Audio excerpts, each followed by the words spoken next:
To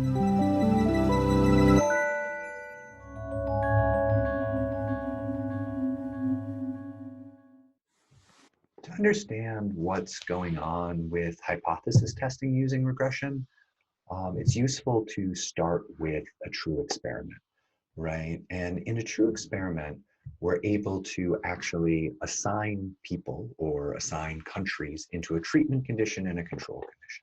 And then we can randomly assign who gets what value of our causal variable, right? Do you get the Tylenol or do you get the placebo? Do you get subnational education policy authority or do you not, right? Obviously, right, we don't get to run these experiments very much, sort of in the field of international relations. We don't get to assign countries to particular types of political institutions or something like that. We don't get to randomly go in and say, you're going to be a democracy, you're going to be an autocracy, or you're going to have oil underneath the ground and you're not, right? We don't get to randomly assign these treatment variables. But it helps to start with this experiment as our baseline. And then we'll talk about regression as the tool we use because we can't run the experiments we want to run. So we start with these randomized assignments to treatment and control.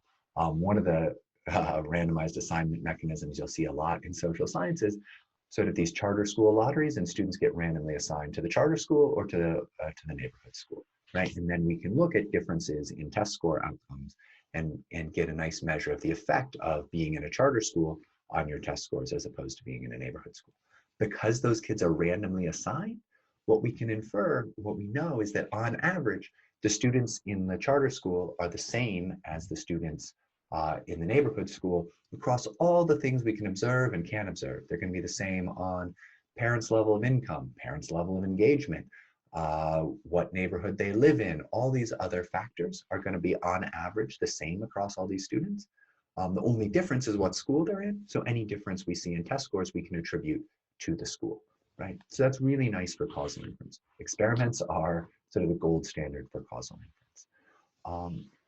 And the way we test a causal hypothesis, say our hypothesis is that being at a charter school improves your math score, is that we just compare the mean or the average, excuse me. We compare the mean or the average test score in the treatment group to the control group.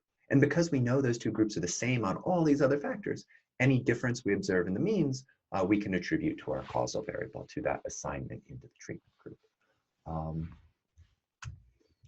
So that's what we can do in a true experiment. And, you know, so we can run these difference of means tests. And a key thing to sort of talk about is that even if the null hypothesis were true here, let's say the null hypothesis is true, which is to say that charter schools have no effect, right? That there's no difference between a charter school and a neighborhood school. Would we expect the mean test score to be exactly the same in the charter school as the neighborhood school? Well, we'd expect it's probably just a little bit different, just due to some noise, right? And that's something we'll talk not about in mathematical terms, but we're going to talk about like the signal versus the noise, right? We expect there to be some difference. So if we observe, let's say we observe that the charter school's test scores are slightly higher than the neighborhood school, do we sort of reject the null that there's no effect? We say, hey, we found evidence that these charter schools are effective. Well, what we have to first do is really think hard about what's the probability that this difference we're observing is the result of random chance. And the bigger your sample size, the more confidence you're going to have that whatever difference you're seeing is actually attributable to a causal effect and not to random chance. So when the difference is large and when your sample size is large and your estimates are precise, that's when you can reject this null hypothesis. So like here's some data we threw up from a project we did in the lab a while back, where we've got these firms that are owned by members of the diaspora, so migrants and their descendants versus these other firms. And what's the probability that the firm says that social relationships, that family and friendship ties were important in deciding what country to enter with their new multinational affiliate? And we see that these diaspora-owned firms, you know, they about half of them say that this was an important factor for them, whereas only like 21% of these other firms say. So a huge difference, more than twice as high a proportion of these diaspora-owned firms are saying this is important to them. But if we throw some confidence intervals around this, because our sample sizes are really small here, our ability to actually reject the null hypothesis that these two things are different, we're like right on the ability of whether we can be confident that this is a difference. So we've estimated a huge difference, but our sample sizes are small, our estimates aren't super precise. So this data is consistent with our theory, but we're not entirely positive that this couldn't just be random chance.